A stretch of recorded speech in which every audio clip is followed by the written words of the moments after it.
As we continue to enjoy all of the amazing content inside of the Season 1 for Marvel Rivals, one of the top games already starting off the year in January of 2025, released in 2024, I think it's really important to go ahead and realize that as we enjoy all the current content right now, what is going to be the upcoming content in the future? And that, ladies and gentlemen, is what this video is going to be about. We're going to be looking at some leaked skins that went ahead and got revealed, courtesy of Comic Book right here. You can see in the article, it states, Marvel Rivals leak reveals Professor X, Cyclops, and more characters coming to the game. If you guys enjoy this kind of content, get ready because I am about to be covering Marvel Rivals almost on a regular basis. This game is seriously amazing, and I definitely do want to do a lot of coverage on it, even talking about some theories or things like that. So if you guys are hyped, make sure to go ahead and like the video if you guys do enjoy this kind of content. Or if you guys don't like the video, drop a dislike and let me know exactly why and what it is that I can do to improve. Subscribe if you guys want to stay up to date. Remember to turn on the notification bell icon with all notifications to stay up to date with all future updates and news for Marvel Rivals.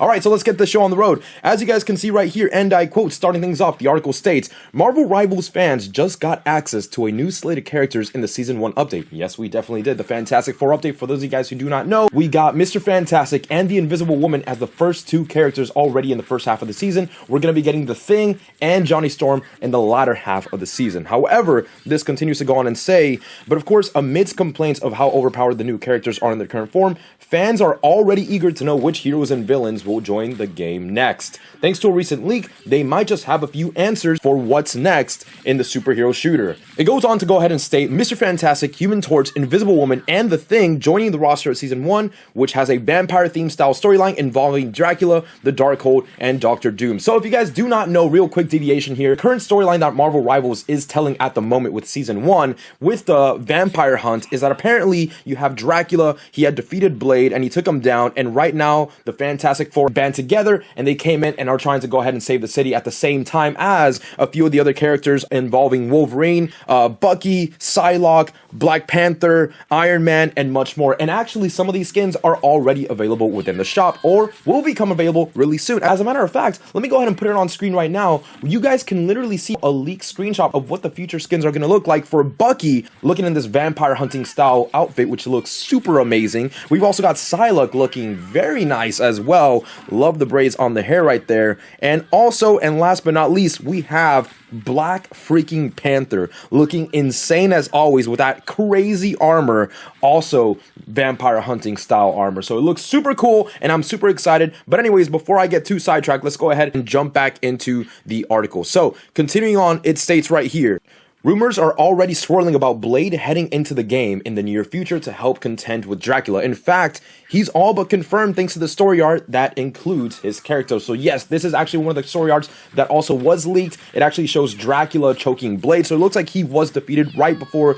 the current events of the story in Season 1 actually took place. So, moving forward, the article continues to elaborate by saying, Marvel Rivals to add even more support with Professor X and 3 other additions. Now, I think this is a really important thing in and of itself because right now, the game is kind of, or at least on launch, the game struggled a little bit with getting people to want to play support characters. They nerfed Jeff. Not too many people like running too many of the support characters because a lot of people like getting the damage in, right? So a lot of people like getting the DPS. A lot of people like playing Vanguard every once in a while, depending because there are some really strong Vanguards out there. And it seems like right now at the moment, support is kind of more of a lackluster role. So I do appreciate that with Season 1, they introduced the Invisible Woman, which actually is a really good support character. And hopefully that incentivizes more people moving forward to go ahead and want to play the role as well. So continuing on with what this says, it says, according to the leaker XOX_leak, who shared the intel from Coding Kev, there are at least 5 new characters already planned for future Marvel Rivals updates. It's also highly likely the 6th character is already on the way as well. The leaked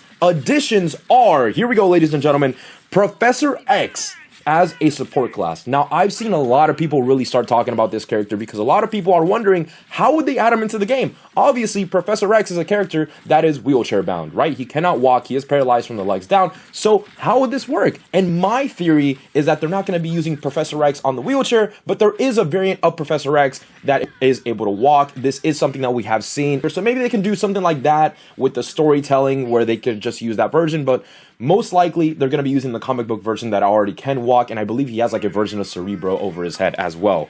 The next character here is Jia Jing, who is also going to be a support character. So a lot of these characters here with Marvel Rivals, and I really do appreciate this, they're really digging deep into the lore of the Marvel Universe, right? They're not bringing out all the characters that people know all right off the bat, right? And I'm not going to pretend like I know exactly who Jia Jing is, but we are definitely going to be looking into it right now in the video. However, I just wanted to make a good point out of it, that we are going to be introduced with a lot of characters. A lot of these previously D-tier heroes are now probably going to get a larger fan base, which is only going to help out the Marvel brand as a whole, right? This is only ever a good thing for the community, because obviously, kind of like they did with Luna Snow, which created her own subsect of fans. Obviously, Luna Snow was a character that was introduced in the mobile game Marvel Future Fight back in 2018, owned by the South Korean publisher Netmarble. That had established its own fandom, and now Marvel Rivals kind of expanded on that. Hopefully, this is going to do the same thing with all these other characters, because I feel like more characters being introduced is only ever a good thing, so that way people don't feel like the game is kind of the same as always, with the same heroes, and, you know, the same generic storyline. So hopefully this actually brings in a breath of fresh air of heroes,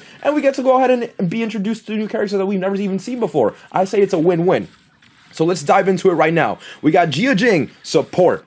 Pasta Pot Pete, aka the Trapster, for damage, which is very interesting. Colossus is going to be coming in as a tank, which is super cool considering the fact that Colossus is the original fastball special player with Wolverine. So hopefully that character is also going to be able to toss around Wolverine. I think that would be super amazing. And then we also have Locust coming in to support. So before we go ahead and continue, because there is one more character that was also leaked, a really big one as a matter of fact, I want to go ahead and deep dive real quick into who Jia Jing actually is.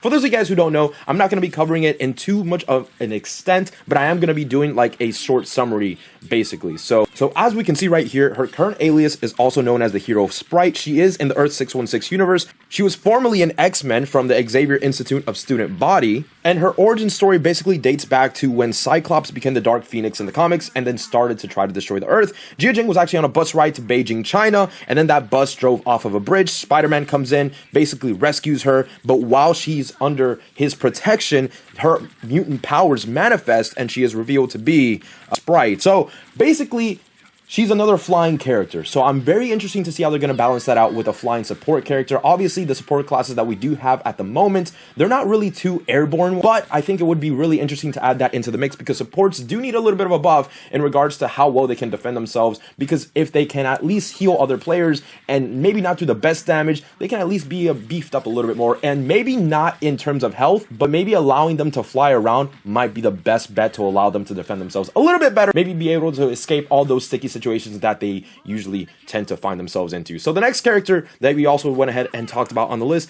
is Pasta Pot Pete, aka the Traps.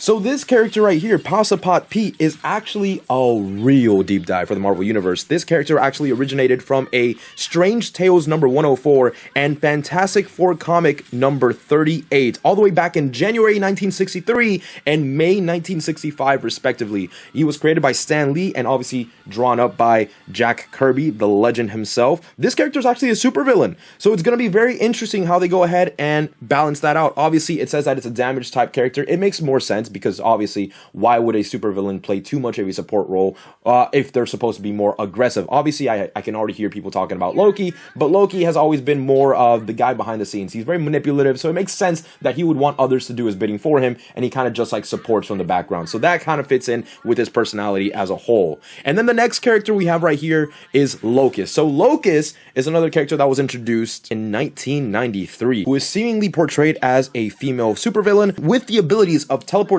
and self-levitation. Now that is going to be a very interesting play, because now we have another character who serves with the ability to self-levitate, so it's probably going to be portrayed in the same way as Magneto can kind of self-levitate, where he kind of hovers, he doesn't really touch the ground, but he's not really a flying character, if you kind of catch what I'm trying to say. However, the teleportation is going to be very interesting how they go ahead and decide to portray that in the game, because obviously, if it works anything like, say, how Tracer works in Overwatch, where if you run forward and then you decide to hit a certain button, you can teleport all the way back, kind of rewind time and go back to your previous location. That would be a very interesting play, and that would be even even more of a comparison head-to-head that Marvel Rivals does with Overwatch, because obviously a few of their heroes kind of do emulate some of the abilities and characters from the Overwatch franchise. You have Groot with the ability to bring up all those vines out of the ground, kind of simulating how May does the same thing, and then you have all these other characters as well with certain abilities that kind of do harken back. You have Hawkeye, and then you have Hanzo from Overwatch, so it's kind of like just a borrowing. I'm not sure if it's like a friendly iteration, but they are pretty much the same characters, right? You have someone with a bow, so the abilities are bound to cross over, and when someone has the ability to do teleportation, and there already has been a foolproof way of introducing teleportation in a video game in the form of Overwatch with Tracer, well then it only serves right that maybe this game would derive some inspiration from that. And now moving on to the very last character that was also leaked here in the article, which I'm going to go ahead and post right now on the screen, we can see that it says, and I quote, "In addition to the above list of rumored characters, XOX_leak also shared an image of Cyclops with the caption, Scott Summers. With less of a direct confirmation, this seems to suggest that Cyclops may be joining the rest of the X-Men characters coming to Marvel Rivals in the near future. So what it seems that they're doing right here with the introduction of Cyclops, of Colossus, of Professor X, it seems like they're slowly but surely trying to go ahead and build up the X-Men within the Marvel Rivals video game and the cast and roster of characters. Obviously, I doubt that they're going to be able to do every single X-Men character. There's just way too many of them, and a lot of them are like D-list characters, as we have previously stated. We might get a few of those coming in the near future. However, I do think they're going to be focusing on the heavy hitters, because if the lore that they're telling right now does lead into a big event, one of the biggest characters that is perfect for the introduction of the X-Men is Jean Grey, who already has more of a complicated history, especially verging the lines between villain and hero, and the love triangle that she has with Scott Summers and Logan, or James Howlett, the Wolverine. This is a very interesting dynamic, especially given the fact that you have big power play characters such as Magneto, the Scarlet Witch, Professor X, you have Wolverine already. We're coming together to face a world-ending situation again. It's only important that if the situation is as big as they're trying to paint it, why not introduce one of the characters literally made for one of these biggest situations of all time? Arguably one of the more powerful characters in the entire Marvel universe. Up there with the Scarlet Witch, obviously Doctor Strange. Every character kind of has like their own potential, but the Dark Phoenix is on another level. If they do add this character, they have to work out the balancing really well, and that's something that I do want to talk about in future videos as well, because this is one of the characters that has actually also been rumored to be coming in the near future alongside Emma Frost. But without any actual concrete confirmation for sure, the best we can do is actually theorize. So with that being said, if you guys did enjoy the video and you guys do want to see more of videos like this in the near future, please go ahead and drop a like and a like button down below. Comment and let me know exactly which of these characters you are actually most interested in finding out about. Do you guys actually have any interest in some of these D-list heroes? Are you interested in seeing where the story is actually going to lead? Or do you just play the game just for casual fun? Let me know. And if you guys didn't like the video, make sure to drop a dislike button and let me know exactly why as well. Make sure to subscribe and turn on the notification bell icon to keep up to date with the latest and greatest updates for the Marvel Rivals universe. And I will see you guys all in the next video. Peace out, everyone.